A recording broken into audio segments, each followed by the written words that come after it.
hear this? Talking about he want receipts. Let's start with your mother. Your mother got the receipts. Everything is in your mother's name. That's the one who got the receipts.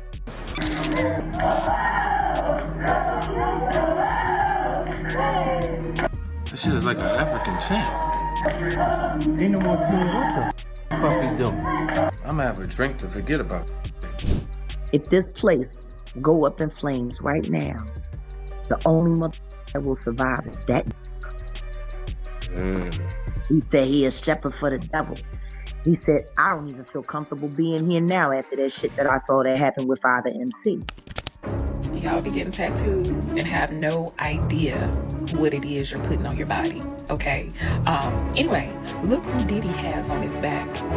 And ask yourself, do you think, y'all know we're going into year 8, you know, this, the age of Aquarius where everything is being revealed. Do you think she's gonna let this slide? Now, y'all know Mase, right? Well, it looks like he's finally ready to spill the beans on what went down behind the scenes at Diddy's infamous Freak-offs. And let me tell you, it's giving me chills. We're not just talking about your average industry drama here, folks. We're talking about something so dark, so twisted, that it had grown men running for the hills and finding Jesus faster than you can say amen. From Mase to Loon, Shyne to Craig Mack, it seems like Diddy's former artists either found religion or straight up vanished after what they witnessed at these so-called parties. And sadly, some of them didn't even make it out alive. It's like they saw something so horrifying that the only way to cope was to turn to a higher power. Now, I know what you're thinking. Girl, are you saying what I think you're saying? Well, honey, hold on to your wigs because there are blind items circulating that Diddy wasn't just getting freaky and playing matchmaker at these parties. There's talk of rituals and, brace yourselves, even animal sacrifices. I know, it sounds like something out of a horror movie, but at this point, can we really put anything past Diddy? So, let's break down what Mase revealed about these freak-offs and what he witnessed that was so dark it turned him into a whole pastor. A lot of the songs, I came to Puff with those songs. Done. People, they never give me credit for that. All my awards went to Puff. Now, for those of you who need a little refresher, the beef between Mase and Diddy is like the longest-running soap opera in hip-hop history. Let's rewind to the mid-90s when Mase first linked up with Diddy. Puff was so impressed with Mase's performance that he signed him on the spot. Fast forward a bit, and Mase had dropped 3 albums under Bad Boy. But here's where it gets juicy. After Biggie's tragic death in '97, word on the street was that Mase became Diddy's main ghostwriter. Not just for Puff, but for a bunch of the label's artists. Talk about a heavy workload. By the time Mase dropped his second album in '99, he was over it. He'd seen too much, done too much, and was feeling more disillusioned than a kid finding out Santa isn't real. That same year, he shocked everyone by announcing his retirement, saying he had a higher calling from God. And the real reason why I decided to start rapping, I just wanted to better my life. I wanted to do something better for my life. Not all the time money is the best thing for your life.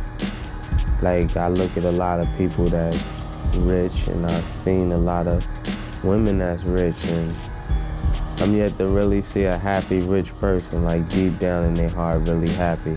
But you know how it is in the music biz. You can check out anytime you like, but you can never leave. Mase made a couple of comebacks, first in 2004 with Welcome Back, trying to balance his pastor life with his hip-hop roots. Then in 2009, he came back again with Double Up. But hold on to your hats, because 2009 is also when Mase pulled one of the wildest moves in hip-hop history. He straight up ambushed Diddy during a live radio show, handing him paperwork demanding to be released from Bad Boy. Talk about a power move. We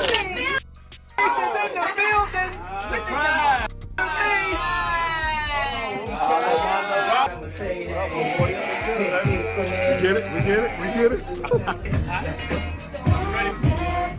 So when Mase pulled up on Diddy with those papers, Diddy did sign them, but it was only a half win for Mase. Now, Diddy did sign those papers, but it was only a half win for Mase. The deal just let him feature on other people's tracks, but he was still stuck under Bad Boy's thumb. It wasn't until 2012 that Mase finally announced he was officially free from that Bad Boy contract. But honey, the drama was far from over. Mase kept airing out his issues with Diddy, especially when it came to publishing rights. Then in 2020, things really hit the fan. Mase dropped a bombshell on IG, accusing Diddy of refusing to sell him his publishing rights, even though Mase offered $2 million, way more than the $20,000 advance he originally got. Of course, Diddy denied all this faster than a politician caught in a scandal, claiming he didn't owe Mase a thing. My name is Diddy, Sean Combs. I never took nothing from nobody a day in my life. You know, the Mase thing, you know, I did one album with Mase. One album. How much money do you think I owe this guy? One album, and then he became a fake pastor and went and conned people. Fast forward to September 2023, and out of nowhere, Diddy decided to give back the publishing rights to Mase and a bunch of other bad boy artists. But looking back, it's clear as day that this was just a PR stunt. Why? Because just a few weeks later, Cassie dropped that lawsuit against him, and we all know how that ended. In the same month, Diddy was out here publicly saying he and Mase had squashed the beef and were like brothers now. Giving back the publishing fix any damaged relationships that you might have had with I wasn't. There's so many misconceptions that people think they know what's going on. I didn't have no problems with people. Mase. I think the main one was Mase. Yeah. The major with me and Mase, we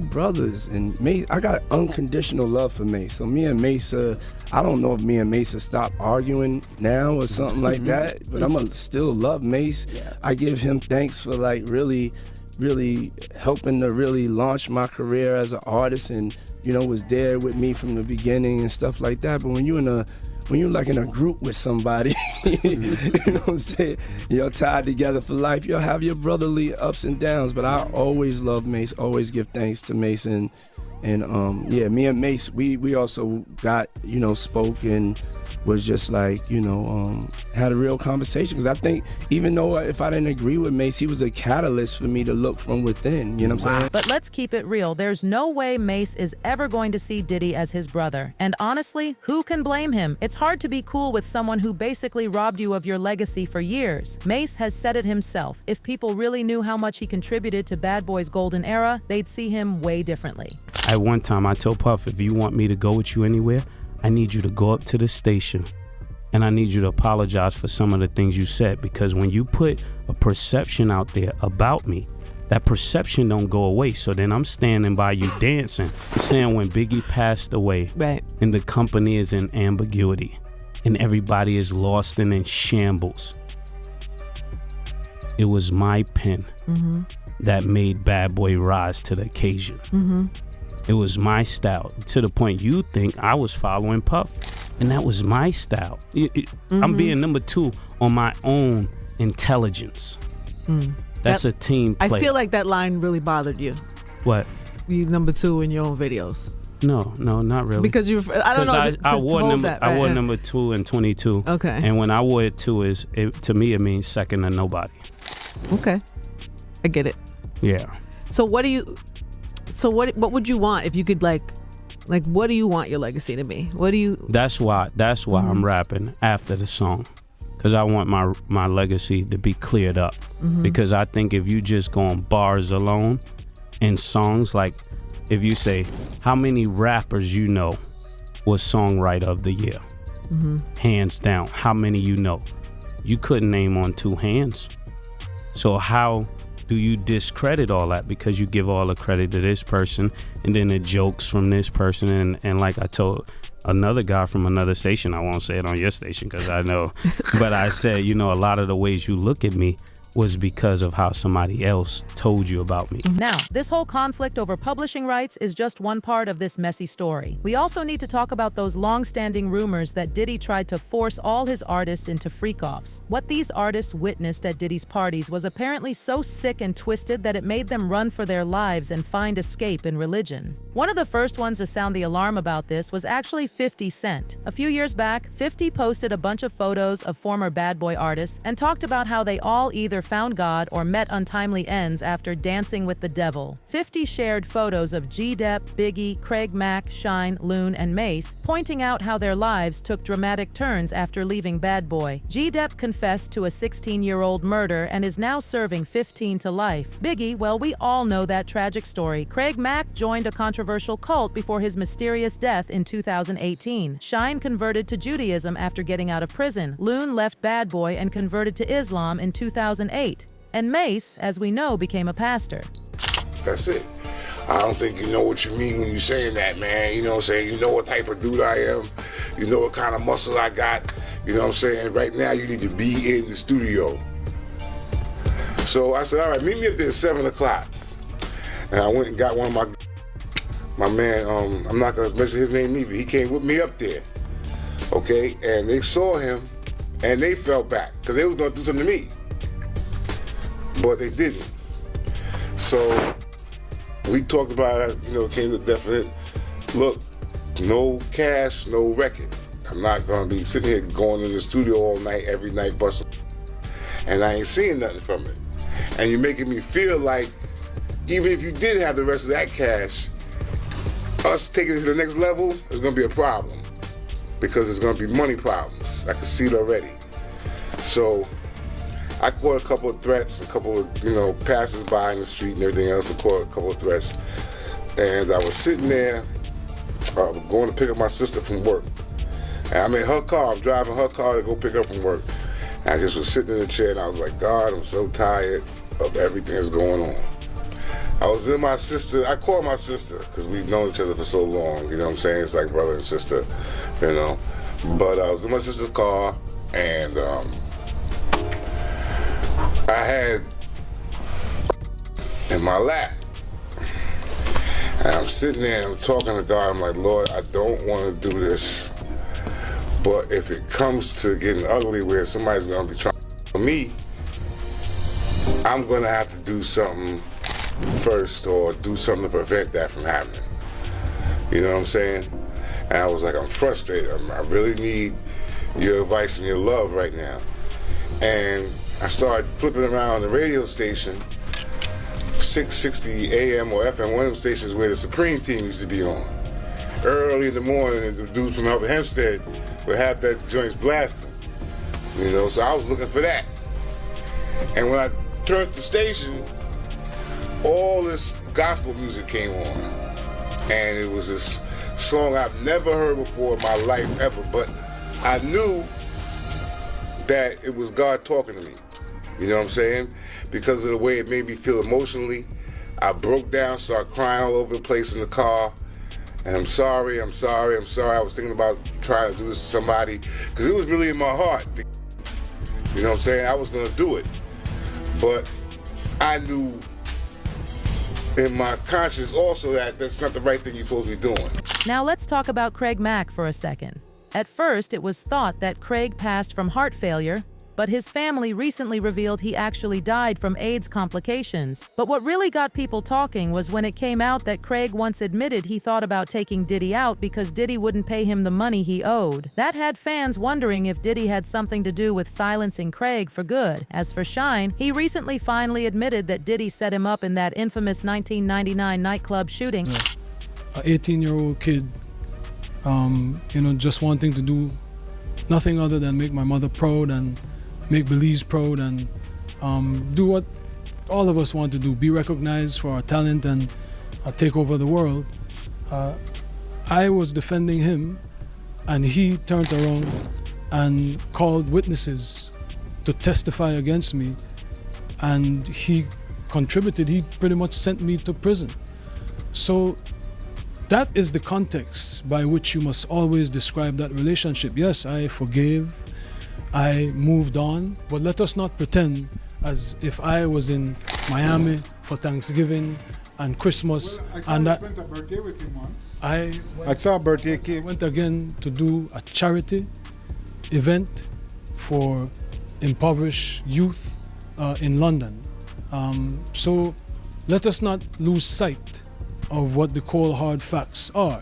This was not someone who I vacationed with and who he and I enjoyed this great intimate relationship of brotherhood. This is someone who destroyed my life and who I forgave and who I moved on, and for the better interest of Belize, because he was in a position at that time to give scholarships and to maybe invest. I would not deny attempting to bring the investment to Belize and to bring the contributions to education to Belize, but don't distort it as if, he and I were bombali. This is someone that destroyed my life. Now, going back to Mase, he's hinted more than once that Diddy has made a deal with evil and that the only way to fight him was to dedicate his life to God.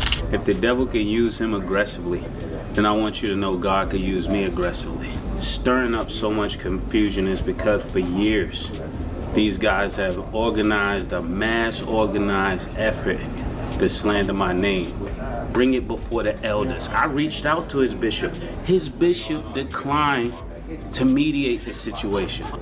So why should we keep these same gatekeepers who have done nothing but exploited us and used our talents against us? But what exactly did Mase witness during his time at Bad Boy that made him go from a rapper to a pastor? It couldn't have been just Diddy's dirty business tactics. Rumor has it that those freak-offs included some type of rituals, and more reports are now surfacing about Diddy's alleged interest in the occult. Remember last year, before Cassie's lawsuit went public, when celebrity medium Sloan Bella made waves online? She posted a video claiming that powerful spirits were involved with Diddy. Some fans are now speculating that Diddy might be into witchcraft, especially after he got this massive tattoo on his back, which many believe represents Erzulie Dantor, a goddess and powerful spirit in Haitian voodoo. But wait, it gets crazier. An old video from Diddy's former bodyguard, Gene Deal, has surfaced where he talks about full moon rituals that Diddy supposedly held with his Bad Boy crew. According to Gene, Diddy kept these rituals going every year on the birthdays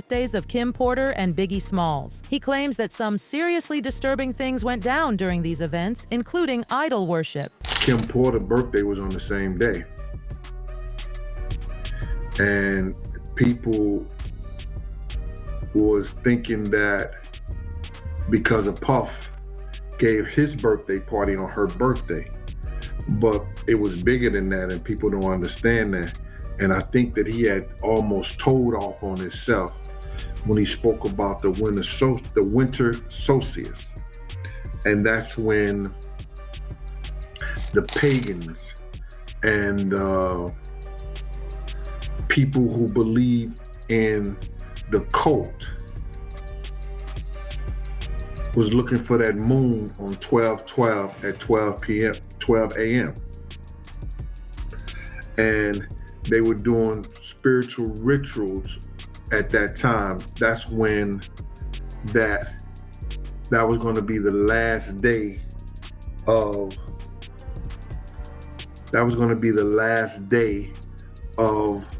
the full moon. And that means that the seasons and all that stuff has changed. But when you get into that spiritual realm stuff, it was when people they went and they paid homage to certain sacrifices and homage to certain idols. And on the third day, they would drink, party, be merry, and the men would have with each other. If you don't believe it, look it up for yourself. It was the last day of the full moon. And because it landed on 12/12 at 12, that's when ritual sacrifices and prayers and everything was given to certain idols. And on the third day, they drank, they be merry and be happy, and the men would give gifts to each other and have sex with each other.